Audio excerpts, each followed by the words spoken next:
Good morning, everybody.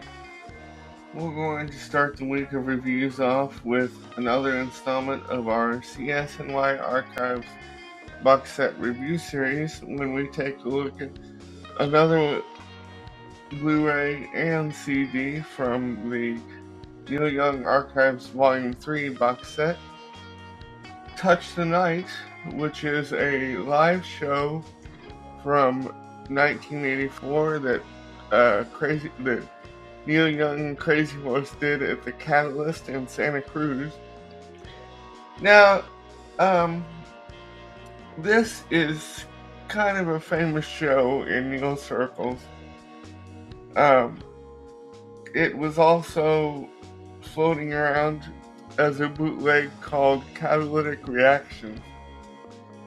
And when I saw that it was going to be part of the Neil Young Archives Volume 3 box set, I was super excited because it has some of my favorites from Landing on Water, but I was even more excited to find out, to know that it had one of my all-time favorite songs from Zuma, Barstool Blues, which to that point, I had never heard Neil do live in the 80s, and it was kind of an uncommon song for him to do, even in the even in the 70s and the 80s. But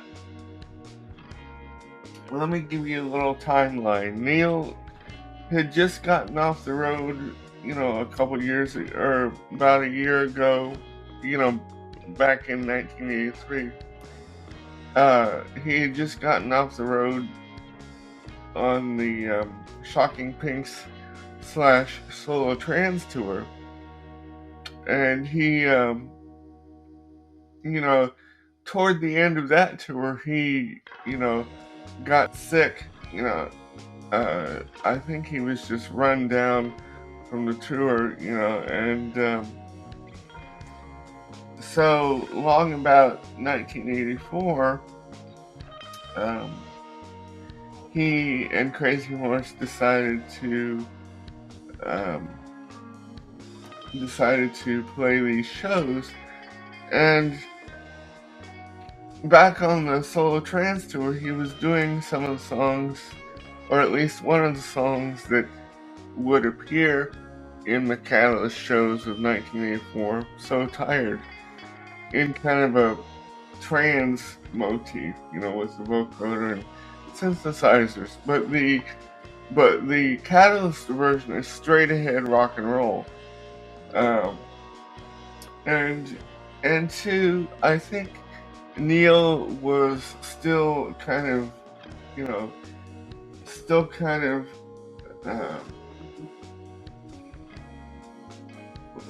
still kind of, um, you know, in shock, from what happened to Ben. He was still trying to find a way that Benny could communicate.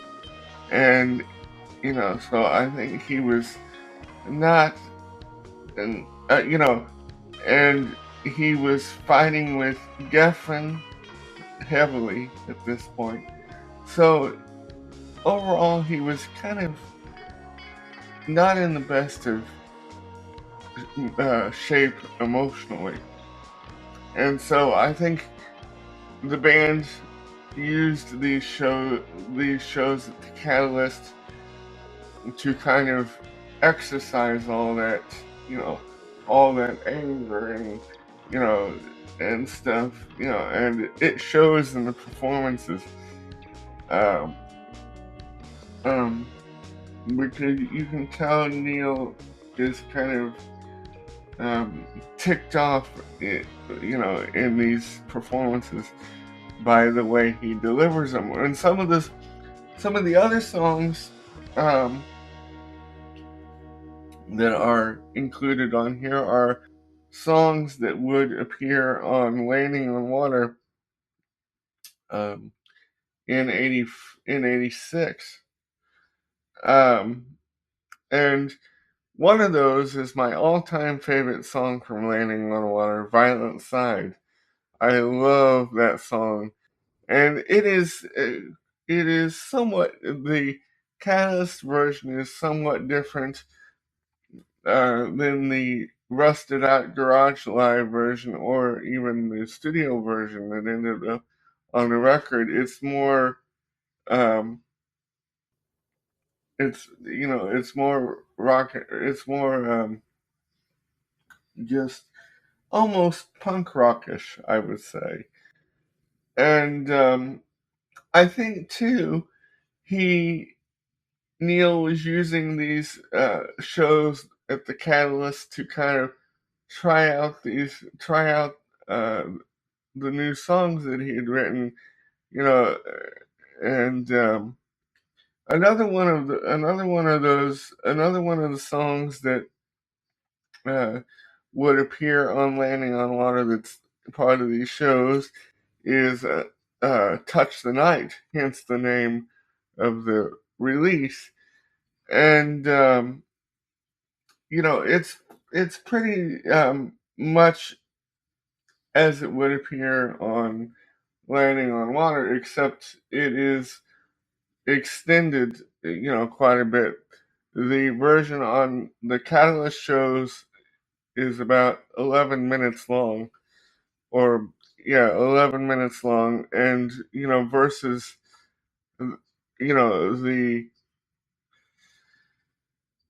the album version, is quite a bit shorter, and even some of the live versions from the Landing on Water and live tours were shorter. And another song that did not appear on anything except these shows was a song called Rock. And the horse, Crazy Horse, was augmented by Long Grain Keith, Ben Keith, who um, who played saxophone and I believe synthesizers. And Neil only did Neil only did a couple old songs during these shows. One of which I already mentioned, Barstool Blues from Zuma. Like I said, that was kind of an uncommon performance, even in the 70s and 70s and early 80s. And another song that he did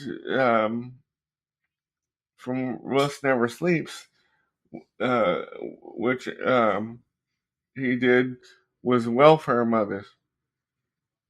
And I was super excited to not only find out that, this show was going to be released, but as an added bonus, it was released on Blu-ray.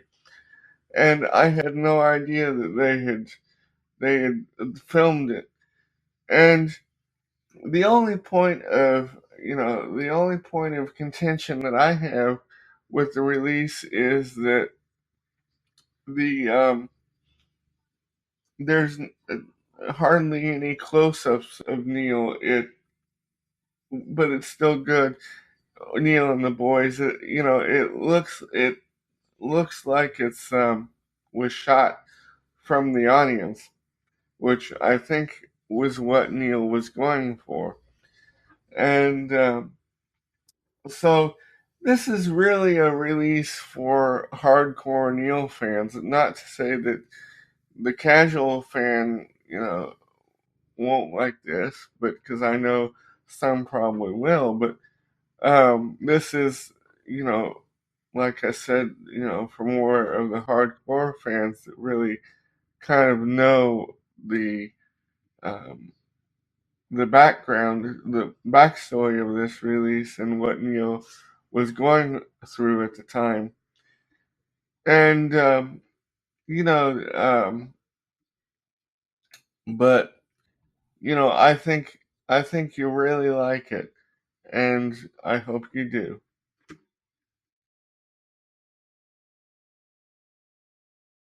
I give this 5 stars.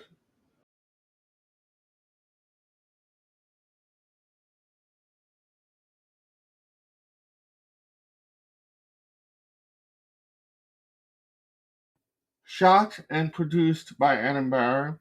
Audio and video provided by Pixabay, WeVideo, and the YouTube Music Library. Photo provided by Google Images.